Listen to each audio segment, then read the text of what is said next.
Ouh là là, Louis, il fait vraiment pas beau aujourd'hui, hein. Tu m'étonnes, ça fait 6 mois qu'il fait mauvais en Belgique. C'est vrai. Et tu sais quoi? On ferait pas une petite croisière? Du soleil à volonté, des destinations à couper le souffle. Que demander de mieux? J'avoue, en plus ça fait 6 mois qu'on a la piscine, on a toujours pas débâché. Bon, allez, viens, on va réserver ça. Allez, c'est parti, on rentre. Oh là, pas mal les petites croisières ici. Belle croisière celle-ci. Hop hop hop les garçons. C'est vrai que ça a l'air super, mais connaissez-vous au moins l'envers du décor de ces géants des mers? Laissez-moi vous expliquer. Allez Marcel, on met les voiles.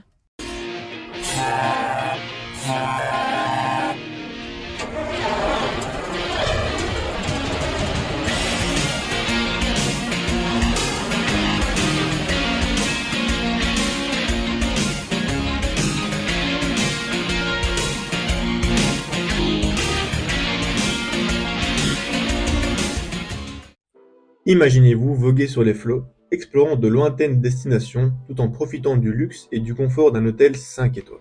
Vous souhaitez faire du shopping? Passer du bon temps? Jouer au casino? Profiter du son de la mer?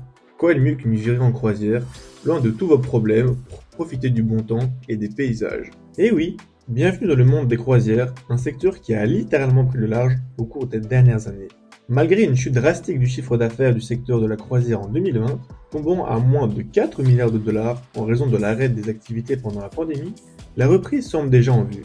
Une augmentation attendue pourrait dépasser les 35 milliards de dollars d'ici 2027. Bien que la crise ait été brutale, les perspectives d'avenir restent prometteuses pour l'industrie des croisières. L'industrie de la croisière continue à attirer un nombre croissant de touristes à travers le monde, offrant des expériences de voyage uniques à bord de navires toujours plus innovants et sophistiqués. En 2016, l'industrie a déployé environ 450 navires de croisière proposant au total 500 000 lits, soit 2,5% de la capacité hôtelière mondiale. Et vous savez quoi? Le plus impressionnant reste à venir. La capacité d'accueil des navires avoisine les 100%, ce qui veut dire que ces géants des mers sont constamment pris d'assaut par les voyageurs avec une moyenne de 4000 passagers à bord. Derrière ces chiffres impressionnants se cachent environ 1,2 million d'employés dévoués, générant un véritable raz-de-marée économique de 50 milliards de dollars en salaires et traitements. Aujourd'hui, nous comptons deux marchés distincts au sein des croisières.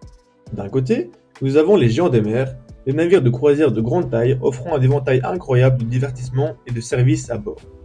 De l'autre côté, nous avons les navires d'expédition et les croisières de luxe, plus petits en taille, mais offrant une expérience plus exclusive et intimiste. Concernant la localisation, les Caraïbes et la Méditerranée dominent le marché de la croisière, capturant à eux seuls la moitié de l'attention des voyageurs en quête d'évasion en mer. Avec près de 1000 ports répartis à travers le monde, l'industrie des croisières a un potentiel d'expansion considérable, notamment sur des marchés émergents tels que l'Asie et l'Australie. Ces régions offrent des paysages époustouflants et une culture riche à découvrir, ce qui en fait des destinations prometteuses pour les amateurs de croisière en quête de nouvelles expériences.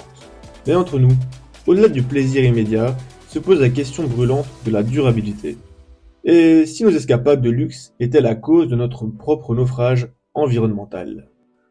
Pas de panique, je connais quelqu'un qui pourra nous répondre. Louis, tu peux nous dire un petit mot là-dessus? Ah, c'est dingue ces chiffres, Loïs. Franchement, là, je suis en train de faire mes recherches pour tout ce qui est pollution et croisière, et tu vas jamais croire ce que j'ai trouvé. Allez, viens voir. Le plus gros bateau du monde, Icon of the Sea, n'est pas moins que 350 mètres de long, 7 piscines, 40 restaurants, et il n'est pas le seul à naviguer sur nos océans. Selon l'Association internationale des compagnies de croisière, le nombre de personnes qui se tournent vers ces géants des mers augmente d'année en année, avec en 2023 plus de 31 millions de voyageurs. Bien que ce nombre soit fortement inférieur au nombre de personnes qui prennent l'avion, les croisières font réellement parler car elles représentent vraiment l'opulence et l'abondance que l'on imagine lorsqu'on pense à la pollution créée par le tourisme de masse. D'ailleurs, le nombre croissant de ces géants des mers ne fait pas que des heureux. Dans certaines villes portuaires, les manifestations contre les croisières se multiplient pour dénoncer les dégâts environnementaux de ces vraies villes flottantes. Les navires de croisière utilisent une grande quantité de fioul lourd pour se déplacer, un carburant bon marché mais très polluant. Cette utilisation entraîne l'émission de particules fines, dioxyde de carbone, oxyde d'azote et j'en passe, constituant ainsi un cocktail dévastateur pour l'environnement. Pour vous donner une idée de l'ampleur de cette pollution, les cheminées des navires de la compagnie MSC Croisières, leader mondial dans ce secteur, ont rejeté en 2022 une quantité de dioxyde de soufre équivalente à celle produite par les 300 millions de véhicules circulant dans toute l'Europe. Une circonstance aggravante est que les gros navires de croisière polluent quasiment en continu, même lors des escales où ils sont arrêtés au port. Les moteurs sont dans l'obligation de continuer à tourner afin que tous les équipements électriques nécessaires au bon fonctionnement de la vie à bord soient constamment alimentés. La pollution de l'air n'est pas le seul problème engendré par ces navires. S'il est interdit de jeter des déchets plastiques en pleine mer, ce n'est pas le cas des eaux usées non traitées. Eau de vaisselle, douche, toilettes, tout peut être légalement versé au large des côtes. Bien que longtemps ignorée, la pollution des navires en mer est devenue un enjeu important dans la lutte contre le réchauffement climatique, afin de préserver notre chère terre et nous-mêmes par la même occasion. Eh ben Loïs, c'est vraiment pas chouette tout ça. Hein. On n'irait pas demander aux personnes dans la rue ce qu'ils en pensent. Bah honnêtement, je ne suis pas pour. C'est pas top niveau écologie. Donc... Ça ne me dérange pas, mais je ne suis pas sûre que ce soit super écologique. Oh ben les croisières c'est bien, mais c'est plus pour moi quoi. Je ne crois pas, non. Oui, mais les garçons, le mieux, c'est d'interroger des personnes qui sont déjà parties en croisière. Attendez, je vais passer un petit coup de fil. Pour comprendre ce qui pousse les voyageurs à opter pour ce mode de vacances, nous avons rencontré les Delvignes, une famille ayant déjà fait l'expérience de naviguer à bord d'un des paquebots haut de gamme qui fait rêver. L'objectif c'était, on avait 50 ans de mariage avec mon épouse, et donc on en a profité d'avoir de la famille dans les Caraïbes pour faire un voyage, et notamment de partir en croisière à partir des Caraïbes. Moi je n'ai pas de point négatif à donner. C'est vrai que c'est important de faire attention à l'impact écologique. Je suis conscient que les bateaux ont un impact écologique important. Voilà, c'était la première fois que nous avons fait un voyage, c'était depuis nos 50 ans. Donc voilà, donc à titre personnel, je ne pense pas être quelqu'un qui consomme beaucoup. On voit que certaines personnes ont tout de même une belle appréciation des croisières, en sachant bien qu'elles contribuent à une empreinte carbone importante. Mais alors, que font les croisières pour réduire leur empreinte ? Louis nous l'a expliqué plus tôt. La pollution des navires en mer est devenue un enjeu important dans la lutte contre le réchauffement climatique. Mais comme nous le voyons, certains consommateurs ont toujours cette envie de vouloir découvrir le monde sur ces énormes bateaux. C'est d'ailleurs dans cette optique de vouloir répondre à cette demande que de nouvelles réglementations voient le jour, afin de rendre plus propre le business des croisières. L'Organisation maritime internationale, OMI, a pensé à des nouvelles améliorations pour les paquebots.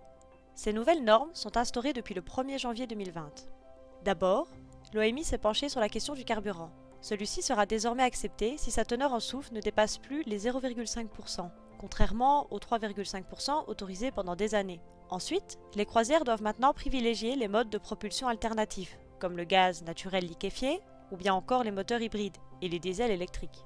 Bien que l'OMI ait été claire sur ces nouvelles normes, les compagnies de croisière restent cependant discrètes quant aux changements réellement adoptés et opérés sur leurs navires. Pour justifier et compléter nos dires, nous avons eu l'opportunité d'interroger Dominique, une spécialiste du sujet qui travaille depuis plus de 15 ans en agence de voyage. Cette agence offre, entre autres, des services de croisière avec une compagnie mondiale bien connue. De plus en plus avec des compagnies de croisière, long trajet ou court trajet, c'est une partie de notre business effectivement. Alors maintenant, est-ce que les compagnies de croisière sont sensibilisées à l'empreinte carbone ? Je pense de plus en plus. On a différents exemples qui montrent que ces compagnies commencent à avoir de plus en plus d'actions pour diminuer cette empreinte carbone. Bon, je donnerai 4 exemples différents. Le premier exemple serait le tri des déchets, qui est de plus en plus important pour ces compagnies et qui permet de sensibiliser aussi les touristes. Le second point, c'est que l'on voit de plus en plus sur ces croisières des éoliennes, des panneaux solaires, qui permettent justement d'avoir une énergie. Et ça, je pense que c'est un point de plus en plus important aussi pour ces croisières. Le troisième point, c'est la propulsion des bateaux. On voit que de plus en plus, ils vont essayer d'utiliser une énergie qui est de moins en moins polluante. Et ça, c'est également un troisième point qui me semble essentiel. Alors, le dernier point, c'est l'écogénération. C'est le fait de réutiliser l'énergie qu'on a consommée sur le bateau. Et là également, c'est une action qui nous semble aussi hyper importante. Effectivement, je vais te donner un exemple. On a eu justement un touriste qui voulait partir en croisière et on a commencé à lui poser différentes questions en disant « Tiens, qu'est-ce que vous recherchez ? Pourquoi est-ce que vous voulez partir en croisière ? Qu'est-ce que vous recherchez comme destination ? Comme lieu ? Est-ce que vous recherchez des lieux insolites ?» Donc toute une série de questions spécifiques et finalement, il s'est rendu compte que c'était pas la croisière qu'il avait envie. Et ce qui est surtout important aussi, c'est conscientiser en fait quand même le touriste. C'est vrai que est-ce qu'il est toujours indispensable de partir en croisière. On voit en Europe des pays magnifiques, des lieux insolites, des lieux vraiment merveilleux. Si vous partez à la Côte d'Azur, l'endroit est magnifique. Si vous partez à la montagne, tout dépend du type d'activité que vous voulez réaliser. On fait ça de plus en plus, ce qui était moins le cas par le passé. Et donc le client qui arrivait, il voulait une croisière, on lui donnait sa croisière. Actuellement, c'est beaucoup moins le cas. Merci Dominique. Donc si j'ai bien compris, partir en croisière, c'est toujours possible. Mais comme pour tout, il ne faudra pas en abuser. Prendre un bateau une seule fois dans sa vie, découvrir les îles, des cultures, tout en étant en all-in, resteront possibles à l'avenir pour tout le monde. Mais tout en pensant à l'empreinte carbone et en motivant les compagnies de croisière à continuer à investir dans des moyens de construction et de déplacement plus durables. Évidemment, partir en vacances, c'est avant toute chose sortir de chez soi. Et comme Dominique le dit si bien, pas besoin de partir à l'autre bout du monde pour se sentir dépaysé. La France, l'Espagne, l'Italie et même la Belgique, tous ces endroits permettront de penser à l'environnement, tout en continuant de rêver. Mais alors Jean-François, prêt à voyager plus durable ?